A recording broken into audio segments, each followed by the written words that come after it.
everyone, this is Emily. This is Stephanie.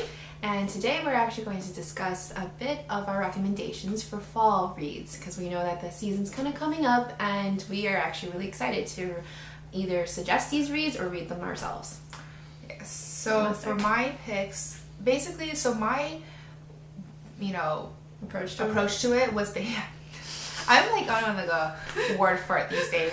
So my approach to it for this time around was I like books that were kind of like, had some action to it, were, books I can kind of cuddle up and just like read into it. Mm-hmm. They're not like, they're not summer reads where it's easy. They're not beach reads, basically, where you don't have to think too much about it. These are all books that are where you have to kind of like think a little bit more, a lot of action packed, and just books that you can kind of read and get really, really engrossed to it. So that was kind of my approach to, my picks for today. So the first pick I picked was actually PACHINKO by Min Lee, just because, well, if you check a review here, just because I felt like it was a saga, it's a book that we can really like just sit down and just spend like your entire day just reading it. Like it's a very easy book for you to get into, and that was my approach, like I said, for my picks for fall reads. And I'm not going to talk too much into it just because we had a whole review on this, so you can check that out to watch if you want to pick it up or not. But basically, general premise of the story is the story follows along like 3 generations of Korean immigrants living in Japan during World War II. And you see how each generation struggles as they slowly, from before the war to during the war to after the war, and how the Japanese people treated Korean immigrants at that time. So it's a really intense story, I would say, just because it follows so many different people. There's so many family people in there that at sometimes you get a little confused with how many people there are, but like it's really, really engrossing. So definitely a huge recommendation. So my approach toward this prompt was completely different. Really? I actually looked at it more as what books would be exciting to read because of like upcoming adaptations on TV or in movies. Okay. So my first pick was actually The Golden Compass by Philip Pullman, because there is like this new like book that's coming out that's prequel to all the entire series.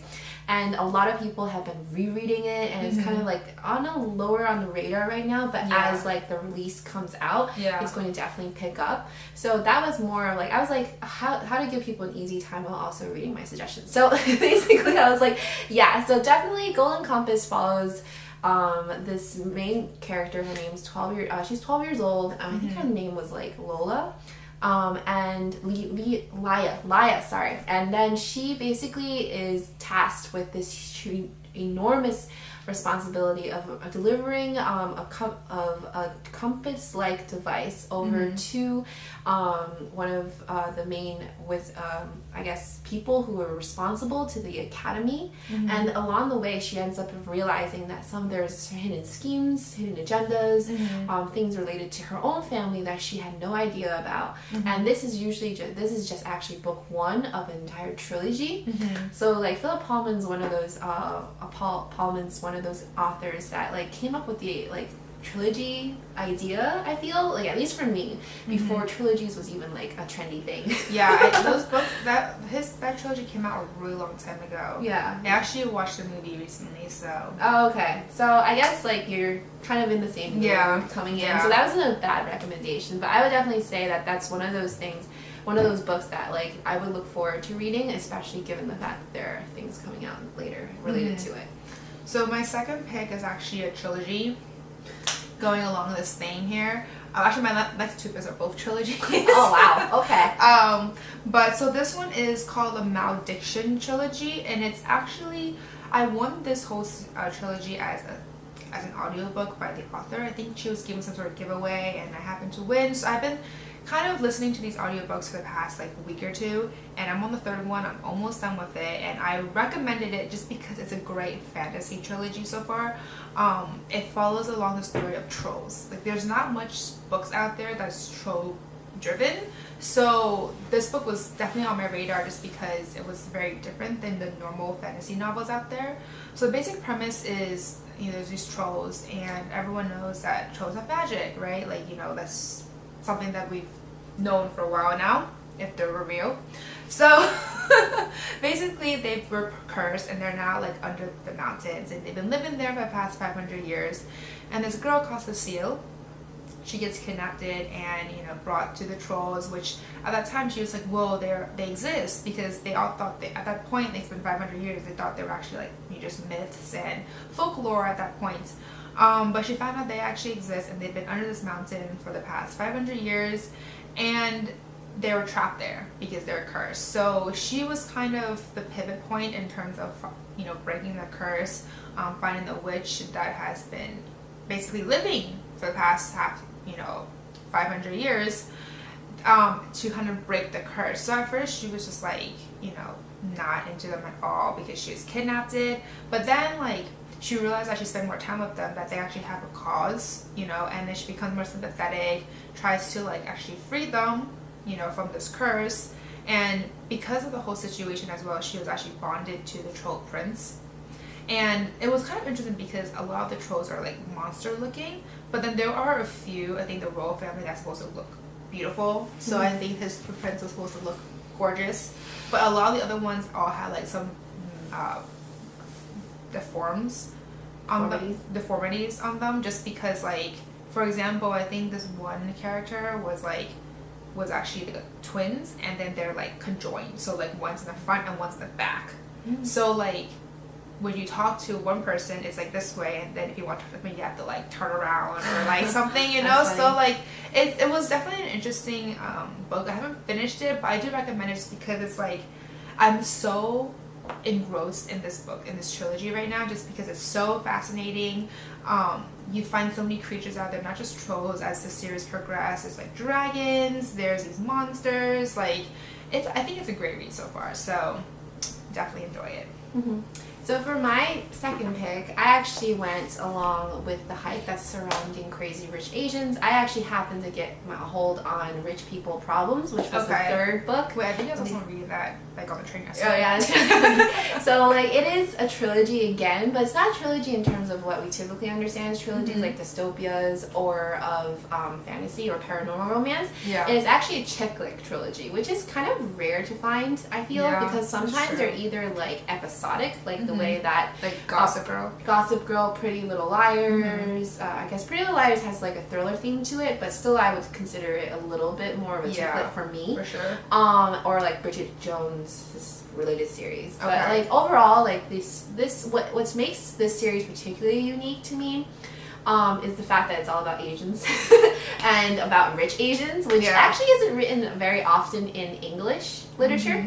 So the story itself follows this really naive, like NYU economics professor. This actually starts out from the first book, and it kind of she actually has no idea the person that she's dating is this heir to like this enormous hidden Singaporean family that's like akin to like the Vanderbilts or the Rockefellers of their day.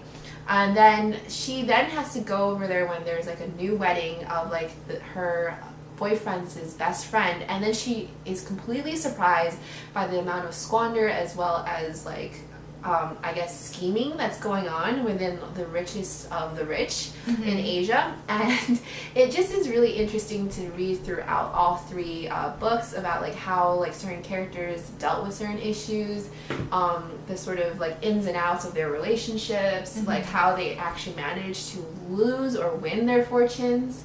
So it's a very modern day tale of like what I would understand as a little bit of like the Chinese twist, like an Asian twist to Cinderella or so, because I said Chinese mostly because the main character herself is Chinese American, but there's such an array of different like Asian ethnicities in the book, like Singaporean, Taiwanese, Hong Kongese, and then there's like also Malaysian, like everyone, like Saudi Arabian, like anyone really. And so overall, like this recommendation comes because one, there's so much hype surrounding that particular movie. The guy director, I think his name's John Chu of like Fast and Furious, is directing it. There's a whole bunch of big name Asian actors in the movie itself. So that actually still, I'm just trying to say that I have committed to my theme, and that works.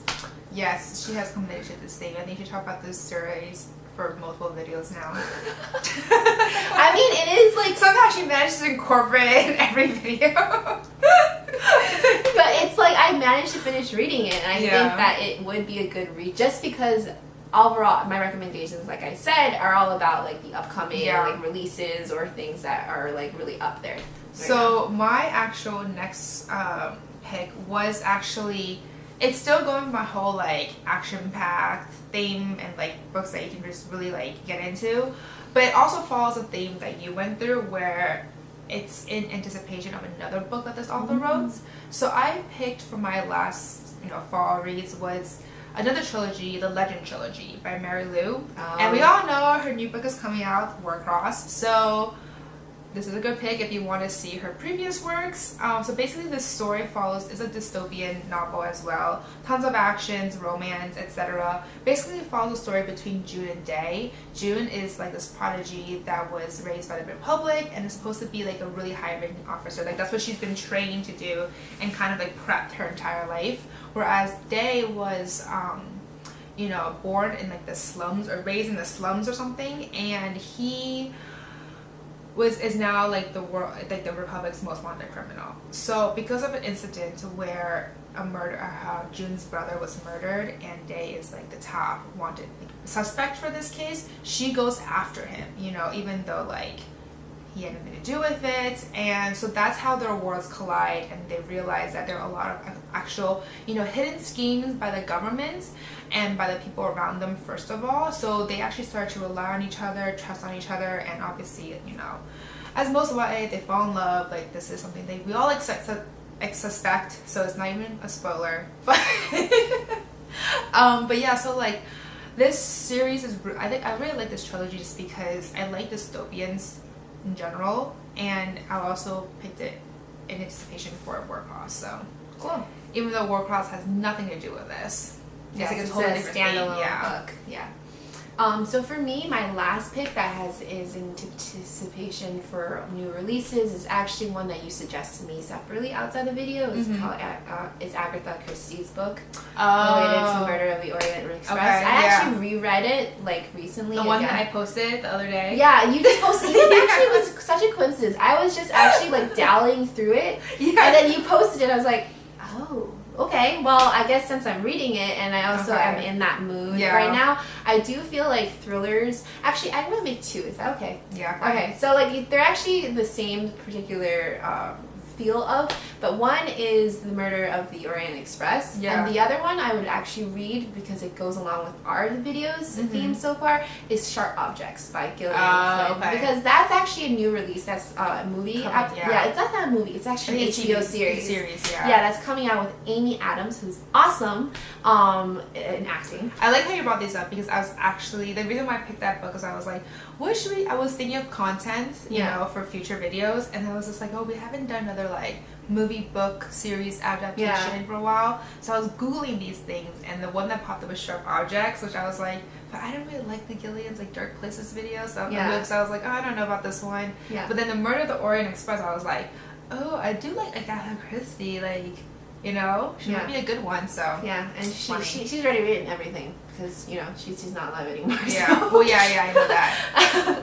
But I would say that both of those books, you can either or both read them, and they're kind of following on the same themes. As we know, fall is one of those like kind of like warm to chilly weather, season. And it's also one of those All Hallows Eve, like there's spooky things, elements that come with harvest season, and so like for me, I think it would be a really good pick for the fall mood. And generally I love mystery. I love the fact that I get to read whodunits, and the thriller for Sharp Objects it can't hurt. So I mean, we've also like done reviews for like Dark Objects as we suggested, and for us particularly it wasn't to our taste, but you could definitely check out our review and see if there's anything more you can find out of dark it. places. Dark places? What You said dark objects. Oh, you sorry. Dark objects. All right, dark places. So Dark Places is also a book review we've done before, in case you want to find out what particular elements would make you want to read it. You could also like check out a book review for that. And we've also like talked about like Gone Girl a few times. Like Gillian Flynn seems to be like a common recurring theme as well in one of our videos. So I would say that those are all pretty safe bets from me. Okay. Fall. Yeah, so those are our picks for the fall. Let us know if you agree or disagree. If you have other choices that you think would be good for us to pick up now that, you know, summer is almost over. But yeah, that's it for today. That's it for today. Don't forget to subscribe and like our video. Yes, and also join us on Facebook, Twitter, or Instagram. Yep. All right, thank you guys. Bye. Bye.